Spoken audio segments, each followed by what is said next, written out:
या काळामध्ये आहे ना, आपल्याला जबाबदाऱ्या मात्र जास्त पेलाव्या लागणार आहे. तुम्हाला काही महत्त्वाचे निर्णय या काळामध्ये घ्यावे लागणार आहेत.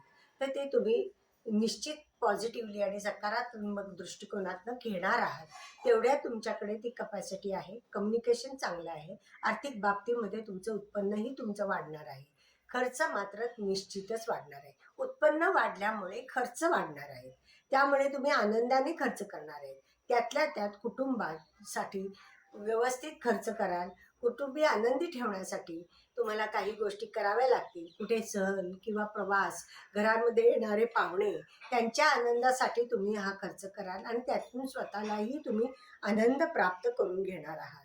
घरामध्ये थोडीशी काही जर घरामध्ये जर काही गैरसमज झाले किंवा काही गोष्टी आपल्याला न पटणाऱ्या आहेत, असं जर तुम्हाला वाटलं, तर तिथे तुम्ही लक्ष घाला.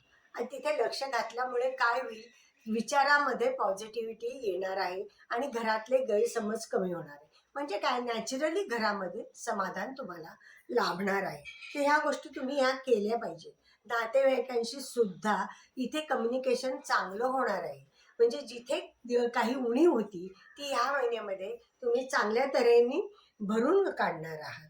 जरी पार्टनरशी किंवा वैवाहिक जीवनामध्ये थोडं कम्युनिकेशन करताना किंवा थोडंसं काहीतरी गैरसमज होण्याची शक्यता आहे, ती टाळण्यासाठी तुम्ही प्रयत्नशील हे राहिलं पाहिजे.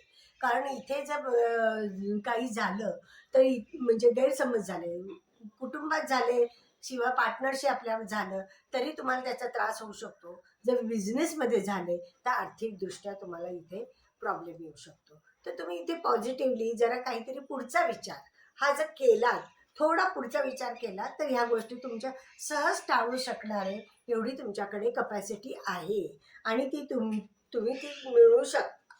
दुसरी गोष्ट म्हणजे की तुम्हाला कुठे प्रवास करायचे, लांबचे प्रवास करायचे, तर ते होऊ शकतील. पण मला असं वाटतं की आध्यात्मिकरित्या जे काही प्रवास आहेत ते ह्या वेळेला होऊ शकतात आणि लांबचे प्रवासही यावेळेला तुमचे होऊ शकतात.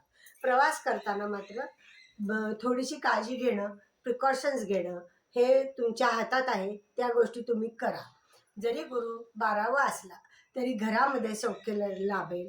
आणि मुख्य म्हणजे जे काही समजा वंशपरंपरागत काही प्रश्न निर्माण झाले असतील, ते सोडवण्यासाठी हा काळ तुम्हाला अनुकूल आहे.